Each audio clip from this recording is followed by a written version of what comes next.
in order to establish and maintain a practice, you're going to have to develop an understanding of the truth, because that understanding will motivate you to do the practice. Otherwise, the voice in your head will talk you out of doing it. You won't feel like doing it.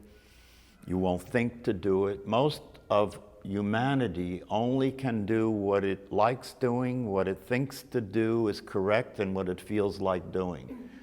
Other than that, you can't do it, right? So that's why people can't act in their own best interest, because if it's too difficult, if it appears to be difficult, if it requires more than you're willing to put into it, if your thoughts are different about it than the way it is, or if you just don't feel like it, you won't do it. And so in meditation, you won't establish a meditation practice unless you develop an understanding that allows you to appreciate the fact that if you don't do this, you're going to pay a very high price. There is a consequence to living a life that is in the dark. There is a consequence to living a life that is given to you by your conditioning, the conditioning that's been passed down from generation to generation. And the success of that conditioning, the success of the understanding that humanity has, can be easily recognized by watching the news or by looking at the reality of your own life. Because if your life is a typical life, you're struggling to make your relationships work, you're afraid of death, you're afraid of not having enough money, you're struggling to get along with your own body, you wake up in the morning in a condition of dread. And this is the typical life that human beings are experiencing, and the reason that that's the case is because you were born into a world that was already going, and the way the world was going could be accurately described as a hell realm. You were born in hell. People think that hell is where you go when you die.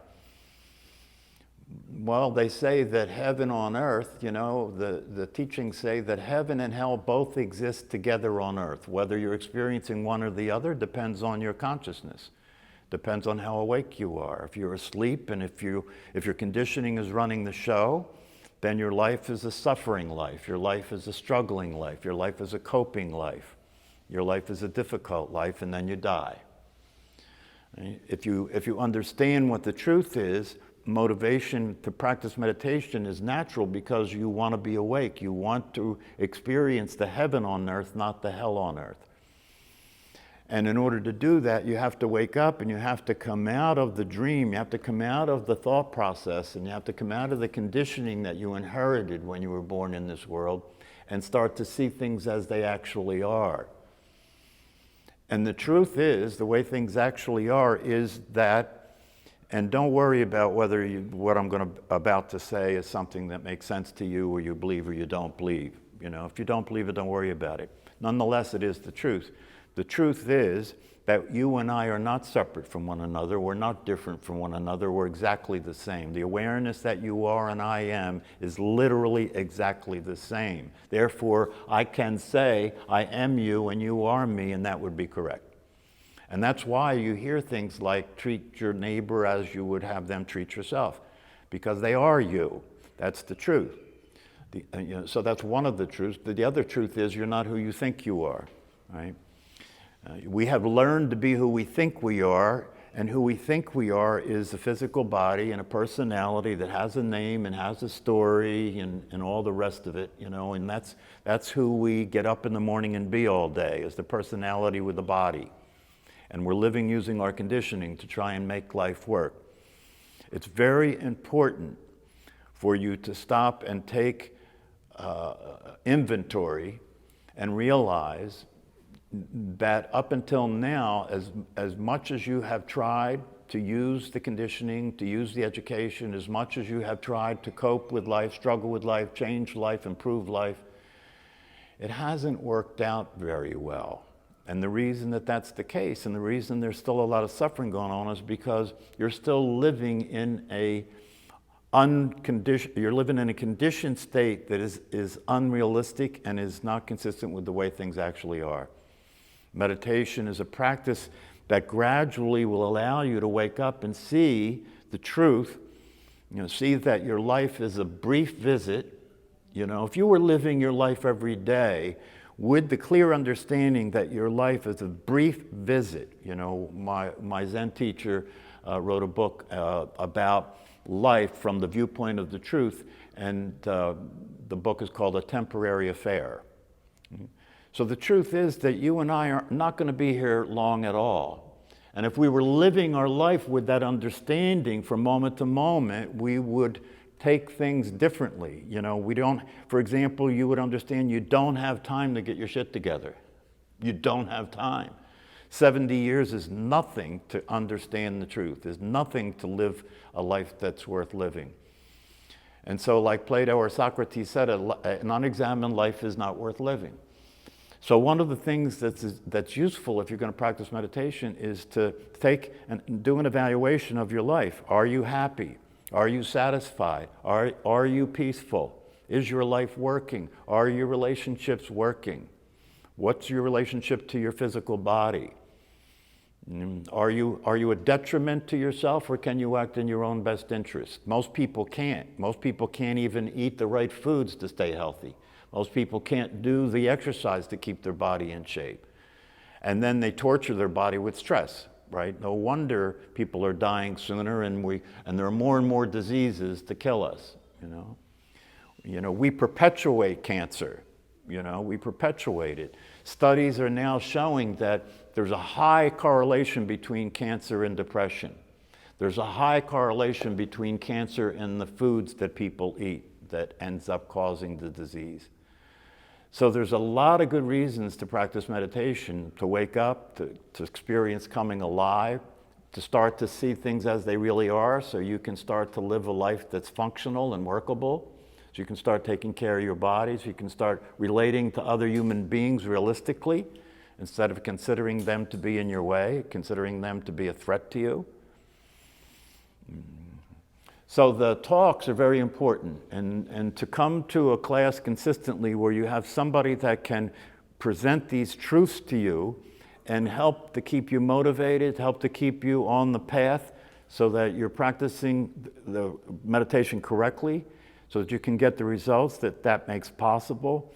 It's very important. So since I've started to record the talks, I have a YouTube channel now that has all the talks that I've done for the last several years. There's almost 500 talks there now. So if you're interested in visiting the YouTube channel and listening to the talks, the one that a class from Sunday, for example, if you were here on Sunday, that's up on YouTube now. So if you're interested in that, you can get my card after class and you can look me up on YouTube. I also wrote 2 books since I've been teaching the class. The first book I wrote was called Enlightenment Made Easy. I thought that might get some attention because everybody wants to be enlightened, but they don't want to have it be too hard, right? So it's called Enlightenment Made Easy. The second book was called Dying to Live. And they're both on Amazon, right? And the reason I called the second book Dying to Live is because what you'll discover through the practice of meditation is that in order to live, you have to die. In order to live, you have to die. What does that mean? It means that you have to let what's not alive be dead. The personality that you consider yourself to be is nothing other than a thought activity. It doesn't exist anywhere. There is no such thing as a you or a me personality. We believe there is, right? We maintain ourselves as if there is on Facebook. We believe there is. We believe our story. We believe that we are a personality, right? We're trying to improve that personality. We're trying to impress with that personality.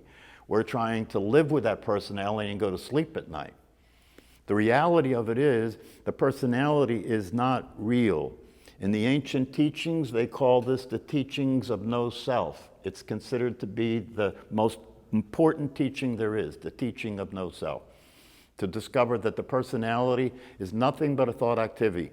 If I ask you who you are, you have no alternative but to tell me what you think. Isn't that true?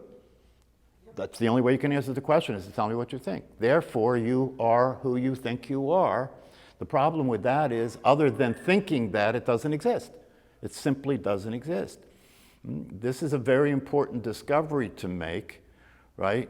And if you discover that the personality that you've been trying to be all your life is actually not in existence, actually not real, it only exists in a thought activity, if you discover that to be the case, right, then that personality dies.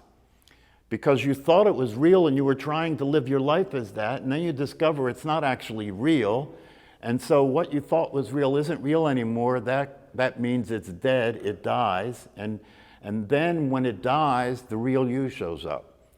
The real you shows up. The real you is the awareness that's been on the back burner. The real you is the awareness that's been in the background all along, but you, like most of humanity, has been busy thinking about life and being a personality, using your conditioning, trying to interact with what you consider to be the world, trying to interact with who you consider to be other people, and suffering. And suffering. And it's going to continue to be suffering because you can't have something work when the reality of it is not real. You can't have your personality succeed in being in the world when it doesn't actually exist.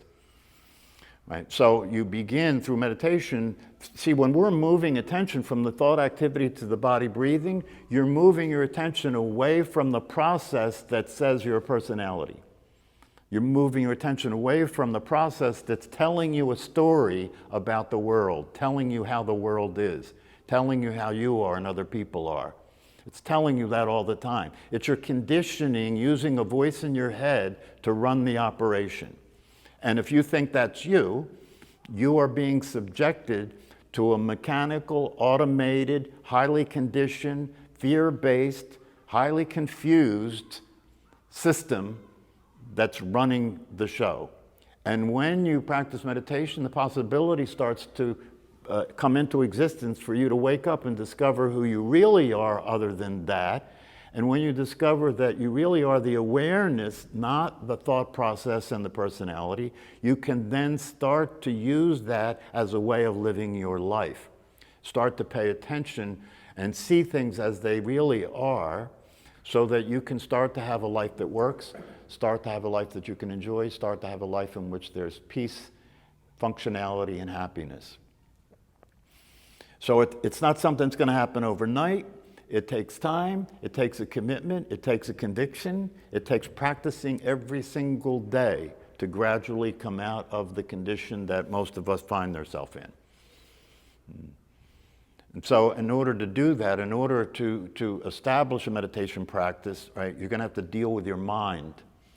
You're going to have to deal with your mind. You're going to have to deal with the voice in your head, and you're going to have to turn the situation around. The voice, you're going to have to turn that situation around so that that voice starts working for you instead of having you work for it. You're going to have to turn the situation around so you stop listening to what the voice says, but instead paying attention to what the voice is saying and then looking to see, is that a match for what's actually going on? And if you start practicing that, you'll start seeing it's not a match for a lot of what's going on. And that explains why a lot of the behavior that comes from believing those thoughts doesn't work. So it's going to take time, it's going to take practice, it's going to take a teacher, it's going to take guidance, it's going to take a commitment. And most people will fail this. Most people will fail this because in the beginning, it's a new thing and people get excited about it, and then it's like everything else. As soon as that initial honeymoon is over, then it just falls into like something that I don't feel like doing anymore.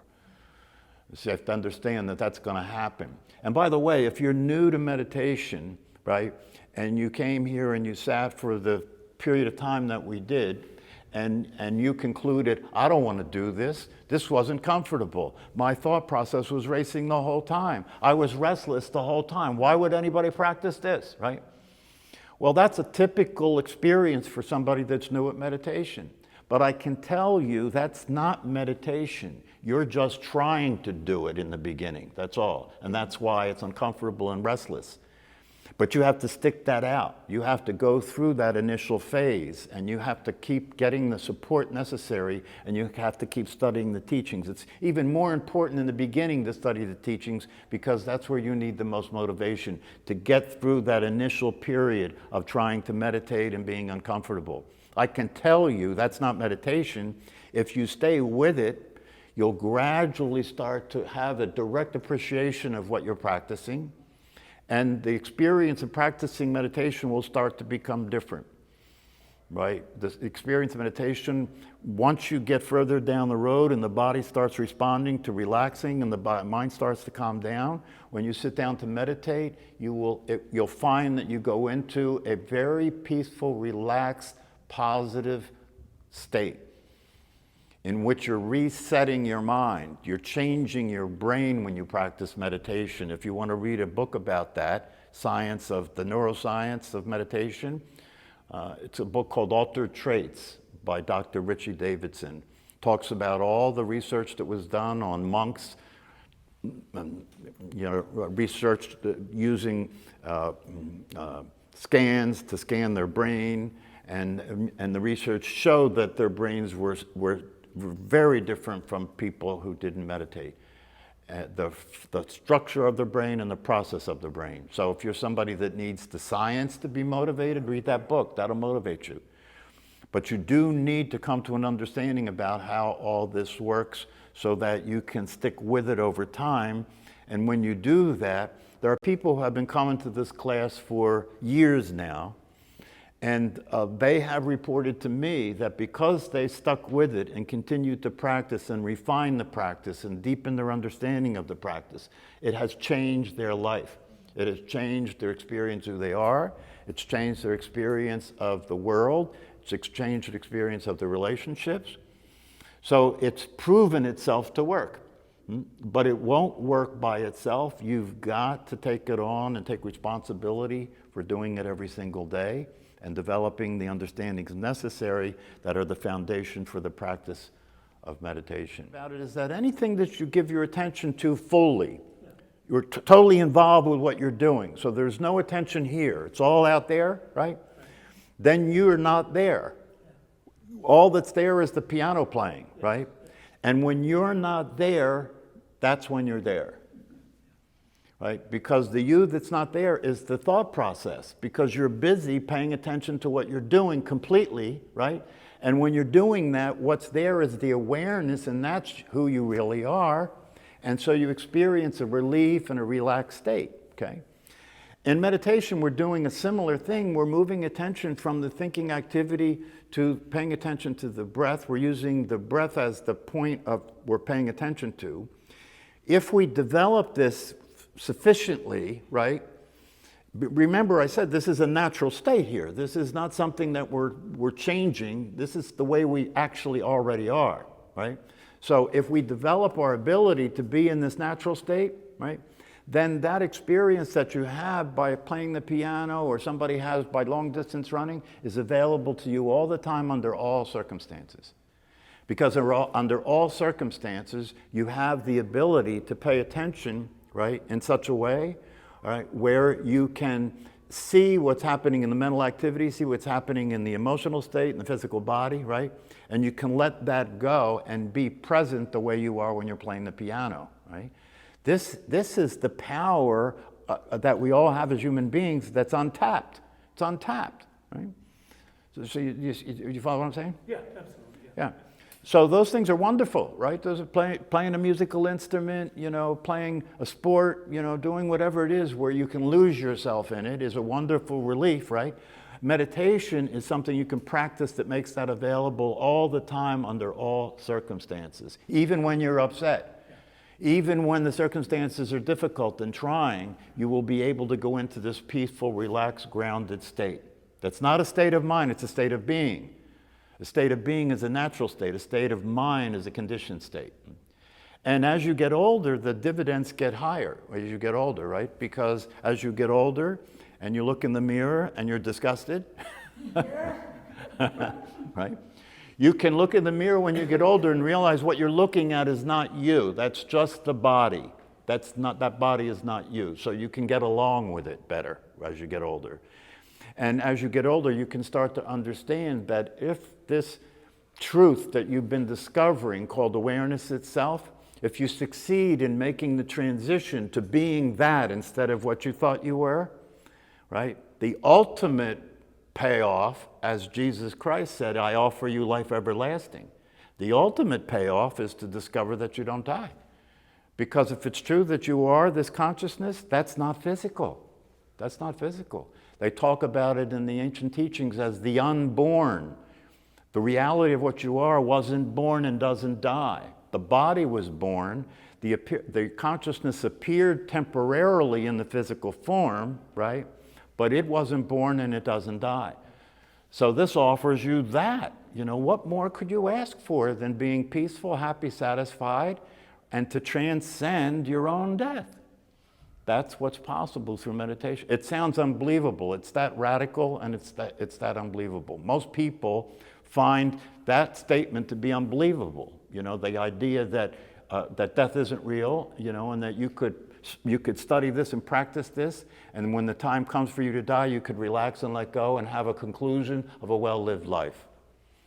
What more do you want, right?